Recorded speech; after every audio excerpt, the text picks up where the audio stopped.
Another quality, another mindset you have to have is that other people really determine our success. I think we forget that. As we go up the ladder, we forget that without the team, we can't do it ourselves. They will upwardly delegate a lot to you if you're not very careful about the way you do it. They'll give you back the work, and they do it very subtly. They just don't fill it in. They'll make you, then you fill in the blank and send it on for them. Well, what message have you sent to them if you do their work? If we don't hold them accountable. So other people determine our success. Our job is to focus on them, and with that, we'll help ourselves succeed as well. Reverse performance evaluations are in place. You need to ask the people, and I teach this to every leader that we talk to, you need to ask the people, when was the last time you allowed your people to evaluate your work at supporting their efforts? When was the last time you actually opened up and let them evaluate you? It's amazing how we go through life with very good intentions, but where, as we all know, does the road of good intentions lead? We may think we know exactly what they're thinking and what's going on, and they may not always tell us openly, but the bottom line is we've got to be interested enough to find out what they need to succeed. And, of course, time frames are very important. Time management. We all have the same amount of time. Bill Gates, even with these billions of dollars, can't buy one more second of time than any one of us can. We all have 540 minutes in a 9-hour shift. Now, the question is, how well do we use it? Because I'll bet you Bill Gates can use it better than a lot of us. I know he can better than me in many cases. But now, time management of yourself is not always critical. It's how do you teach your people to manage time? Do they see the same perspectives as you? Do they look at what's valuable and what's important the same way you do? Do they believe that priority is a priority? Is it just your little pet peeve? Are they working on what they think is important, or are they working on what the team needs to be working on? Are they being efficient, which means getting things done? Or are they being effective, which means getting the right things done? Leadership looks at those two differences. You got to change your thoughts before you're going to change the results.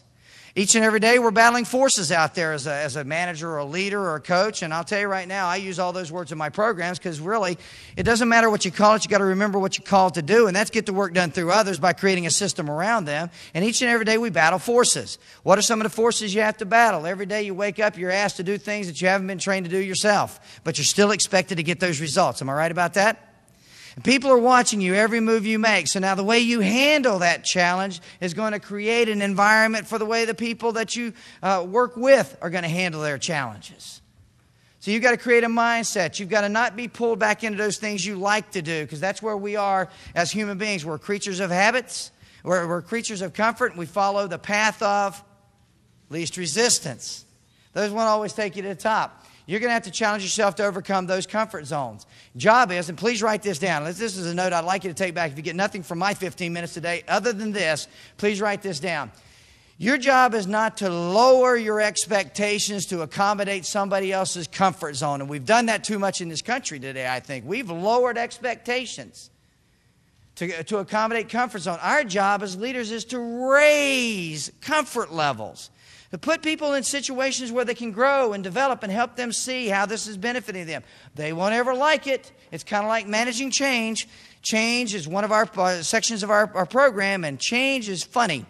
You don't like it, you fight it, you try not to go through it, but once you get through it and you appreciate it, you will die to never go back. Your job is to lead them through that uncomfortable part. Not fall prey to it, not lower your expectations, but raise their comfort levels. That's going to work out. You'll do that by 5 ways. Number one, you got to be a good educator to be a good leader. The ability to educate is incredibly important. You got to realize people learn in one of 3 ways. They learn by hearing, seeing, and doing. Now, unfortunately, we follow, and I say unfortunately, it's going to sound strange, we follow the golden rule in this country a lot. I don't think the golden rule is bad. I think it may be misinterpreted. The golden rule says what? In other words, how should we treat? Do unto others as you would have them do unto you. Treat them how? Like you want to be treated. Well, if I'm an analytical and you're a socializer type personality, you're treating me wrong right out of the box. It should be interpreted, and I think the intent is this. You need to treat people the way they need to be treated. So as a manager, supervisor, coach, boss, executive, or more important, a leader, your job is to educate people in the way they need to be educated. They may be auditory, they may be visual, they may be kinesthetic. We have a 3-step method that will help you determine exactly what they are, because you include all 3 during your training session. You tell it, you see it, and you do it. Get them up to speed quicker. You also need the ability to motivate. That doesn't mean you come running in, oh, this is an exciting day, because people just think you need medication at that point. Motivation means the ability to inspire someone else, the ability to help them feel something. There's some secrets we'll talk about in motivation. One is everybody's already motivated. Now, I know you're saying, Ryan, I've got some people I'll introduce you to. They're definitely not motivated. No, they are motivated. They're motivated for their reasons, not your reasons. There may be the problem, right? Our job is to find out what turns them on so we can hook it together with what we need so they can pursue toward a successful end result, which means accomplish our stuff as well as feel good and accomplish their stuff. Unfortunately, in America, we don't necessarily always think about the other person like we should. We're just so busy trying to get work done, we forget to look at the system in which we're getting it done. We need to step back for a minute. Instead of going so darn fast and ending up being very slow, we need to slow down, and we might end up going very, very fast. It's a different way of looking at things, different way. You have to be a person who can give a good instruction, because there's no question in my mind you're going to have to give an instruction. You have to give direction. And that means I'm going to have to say it like it is. Unfortunately, we make mistakes by being very polite. And I'm not saying you shouldn't be polite, but we go, would you mind helping me out? And they look at you and go, no, I'm busy. But where do you go from there? I'm sorry, that wasn't a question. But it actually was, because it ended in a question mark. It's definitely a question. If there is no debate or no option, then don't ask the question. Just simply go by and say, I need you to help me out real quick, please. And you be polite, but keep walking. If you keep walking and move with some speed, you'll create a vacuum behind you. They'll get sucked right in. They'll be doing it before they even have a chance to think their way out of it. And they'll learn and they'll grow and they'll succeed. You need to learn how to evaluate. I know that's another part of our world. We've learned, judge not that ye shall be judged. We know that. We've heard that. We grow up. Don't judge people because they'll judge you someday. But the bottom line is, as a manager, as a supervisor, as a leader, I definitely tell people that part of their job is to observe other people's work and pass judgment on its quality.